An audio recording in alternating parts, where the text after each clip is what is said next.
আসসালামু আলাইকুম। আমার চ্যানেলে আপনাদের সকলকে স্বাগত।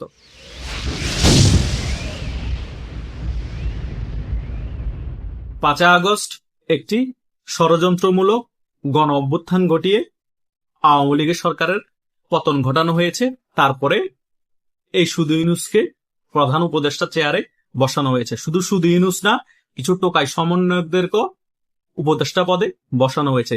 তার মধ্যে সবচেয়ে বড় টোকাই হচ্ছে এই আসিফ মাহমুদ। এই আসিফ মাহমুদ যুব ও ক্রীড়া মন্ত্রী হয়ে বা উপদেষ্টা হয়ে এবং স্থানীয় সরকার মন্ত্রণালয় উপদেষ্টা হয়ে বাংলাদেশের মধ্যে সকল সেক্টরে লুটপাট করেছে। হাজার হাজার কোটি টাকা তার এপিএস এর মাধ্যমে হাতিয়ে নিয়েছে এবং 6,000 কোটি টাকা যে তুলে নিয়েছে সে ফান্ড থেকে, ওই সকল মন্ত্রণালয়ের সকল কিছু এখন নিউজ মিডিয়ায় ভাসছে। তবুও কেন এই টোকাই আসিফ মাহমুদের বিরুদ্ধে ব্যবস্থা নেওয়া হচ্ছে না, তদন্ত হচ্ছে না? এই ডক্টর ইউনূস সরকার যাওয়ার পর থেকে এই সকল বিষয় নিয়ে অনেক তুমুল আলোচনা হয়েছে। সকল কিছু প্রমাণ থাকা সত্ত্বেও বিএনপি কেন কোনো কথা বলছে না? এদেরকে কেন বিচারের মুখোমুখি করছে না?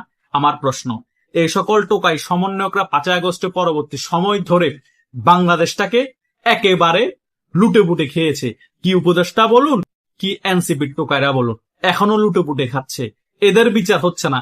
শুধু নিরীহ আওয়ামী লীগের নেতা কর্মীদেরকে ধরে ধরে জেলে ভরা হচ্ছে, মেরে ফেলা হচ্ছে, গুম করা হচ্ছে।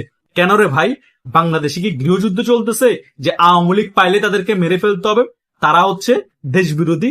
আর যারা দেশ বিরোধী, যারা এই বাংলাদেশ চায়নি, তারা বাংলাদেশের দাপটের সহিত রাজনীতি করছে। তারা এখন বাংলাদেশের বিরোধী দল। তারা এখন সংসদে বসে রাজাকারদেরকে মুক্তিযুদ্ধ বানায় ফেলতেছে এবং রাজাকাররা মারা গিয়েছে তাদের পক্ষে শোক প্রকাশ করতেছে সংসদের মধ্যে। সকল কিছুই তো আমরা এই বাংলাদেশে দেখতে পাচ্ছি। কথা বুঝেন নাই? আর যে রাজনৈতিক দল এই বাংলাদেশটার সৃষ্টি করে দিয়েছে নেতৃত্ব করে, সে রাজনৈতিক দলের নেতা কর্মীদেরকে দেশ বিরোধীদের মতো সিস্টেমেটিক ভাবে ধরে ধরে মেরে ফেলা হচ্ছে, ধরে ধরে মফ করা হচ্ছে, ধরে ধরে জেলে ভরা হচ্ছে। এভাবে বেশি দিন টিকতে পারবে না এই সরকার। বাংলাদেশে আরেকটি গৃহযুদ্ধ হওয়ার সম্ভাবনা বেড়েই চলেছে এই সকল বিষয়ের কারণে। বাংলাদেশ 7-8 কোটি মানুষ মুখ বুঝে আর কতক্ষণ সহ্য করবে?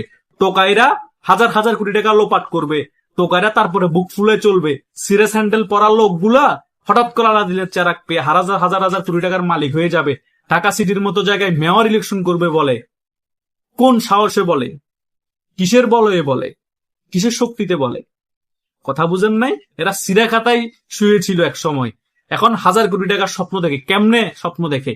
তারা তাহলে হাজার কোটি টাকা মেরে দিয়েছে, বাংলাদেশের মানুষের মাথার উপর লবণ রেখে বড়ি খেয়েছে।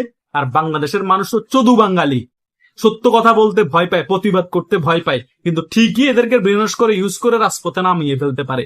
পরে ঠিকই তাদের বাচ্চাদেরকে হত্যা করে, তারাই স্ন্যাপার রাইফেল দিয়ে আবার আওয়ামী লীগের উপর দোষও চাপিয়ে দিতে পারে। তারা আবার সেটা বিশ্বাসও করে, তারা আবার আওয়ামী লীগকে ফেসিস্ট বলে।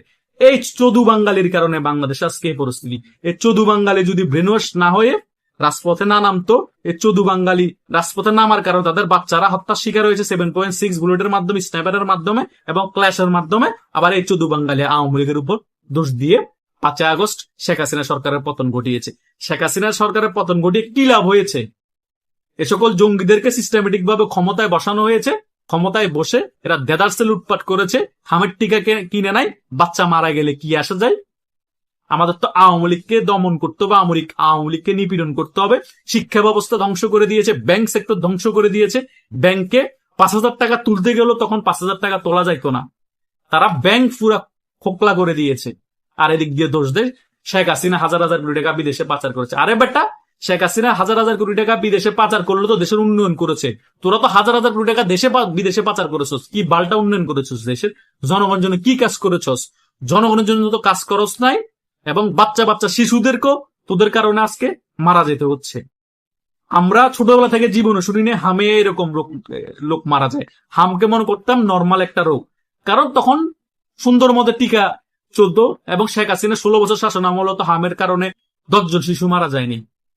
প্রত্যেকটা সময় 96% টিকা ফিল আপ করেছে শেখ হাসিনা সরকার। তো তোরা ক্ষমতায় আসার পর তোরা নতুন বন্দোবস্ত না, এত হাজার হাজার শিশু কেন হামের টিকা না পেয়ে মারা যাচ্ছে? দেশের মধ্যে তো হাজার হাজার মানুষ কিভাবে গুম হচ্ছে, বাচ্চা বাচ্চা শিশু কিভাবে ধর্ষণ হচ্ছে, বাচ্চা বাচ্চা ছেলে শিশু কিভাবে মাদ্রাসায় বলাৎকার হচ্ছে, তার কোনো প্রশ্নের জবাব আছে? তোদের কাছে উত্তর আছে? তোদের কোনো প্রশ্নের উত্তর নাই, তোদের থাকবেও না। কেমনে থাকবে? তোরা তো দেশটাকে খোকলা করে দিছস, এখন আবার বিএনপি কে ক্ষমতায় বসাইছিস, তোরা বিরোধী দলে বসছস, আমুরা আর মামুরা মিলে দেশটাকে আরো খোকলা করে দিচ্ছস, তলাবিন সম্পূর্ণরূপে ঝুরিয়ে বানিয়ে দিচ্ছস। সে 2001 থেকে 2006 সালের শাসন আমলের কথা মনে করিয়ে দিচ্ছস। দুর্নীতিতে যেভাবে 5বার চ্যাম্পিয়ন হয়েছে, আবারও সেম বিএনপি কে তোরা দুর্নীতিতে চ্যাম্পিয়ন বানানোর জন্য বিএনপি কে আবার ক্ষমতায় বসাইছিস, বিএনপি যাতে আবারও দুর্নীতিতে 5 বছর ক্ষমতা থাকলে 5বার চ্যাম্পিয়ন হতে পারে। এটাই তো নতুন বন্দোবস্ত, এটাই যে বাংলাদেশ দুর্নীতিতে আবার চ্যাম্পিয়ন হবে। সো এই আসিফ মাহমুদের মতো টোকাইদেরকে কোনোভাবে ছাড়া যাবে না। বিএনপির উদ্দেশ্যে বলছি, বিএনপি নেতাদের উদ্দেশ্যে বলছি, এই আসিফ মাহমুদের বিরুদ্ধে তদন্ত শুরু করতে হবে এবং মাহফুজ আলম বলেন এবং পেটলা নাহিদ বলেন সকলের বিরুদ্ধে তদন্ত করে এদেরকে বিচারের মুখোমুখি করতে হবে। তা না হলে আমরা মনে করব বাংলাদেশ ধ্বংসকারী যারা, তারাই এখন আওয়ামী লীগের বিরুদ্ধে কথা বলছে, আওয়ামী লীগকে ফেসিস্ট বলছে। আসলে আওয়ামী লীগ ফেসিস্ট না, আওয়ামী লীগ দেশ ধ্বংসকারী না, এ সকল টোকাই সমন্বয়করা দেশ ধ্বংসকারী, এরাই মেইন ফেসিস্ট। এরা জাস্ট ক্ষমতায় বসার জন্য, দেশের টাকা লুটপাট করার জন্য তারা আওয়ামী লীগকে ফেসিস্ট বানাচ্ছে, আওয়ামী লীগকে ছাত্র হত্যাকারী বানাচ্ছে। আসলে তারাই নিজেরাই নিজেদের ছাত্রদেরকে হত্যা করে স্নাইপার দিয়ে তারা ক্ষমতায় বসেছে দেশ লুটপাট করার জন্য, মুক্তিযোদ্ধাদেরকে অপমান করার জন্য এবং মুক্তিযুদ্ধের সকল সিম্বল মুছে ফেলার জন্য। আর যদি বিএনপি এর বিচার না করে আর এদের বিচার না করে, কোনো তদন্ত শুরু না করে, তাহলে মনে করবো বিএনপিও মুক্তিযুদ্ধ বিরোধী শক্তি। বিএনপি শুধু দেখাচ্ছে তারা মুক্তিযুদ্ধের পক্ষের শক্তি, কিন্তু ভিতরগতভাবে বিএনপির এজেন্ডা অন্যটা। বিএনপিও চেয়েছে মুক্তিযুদ্ধের অবমাননা হোক এবং এ সকল দেশ বিরোধী শক্তির আস্ফালন হোক বাংলাদেশে। সো জনগণ এখন সকল কিছু বুঝতে পারছে, জনগণ কিন্তু কাউকে ছাড়বে না। আওয়ামী লীগ তো তল্পি তল্পা নিয়ে পালিয়ে যেতে পেরেছে ভারতে, কিন্তু আপনারা কেউ পালাতে পারবে না, আমুরা আর মামুরা। এটা আগামীতে কিন্তু বাস্তবে রূপান্তরিত হবে। খুবই ভয়াবহ পরিণতি হতে পারে এই সকল হঠকারীমূলক কার্যকলাপের কারণে। আশা করছি আমার এই আলোচনায় আপনারা সকল কিছু বুঝতে পেরেছেন। ধন্যবাদ সকলকে।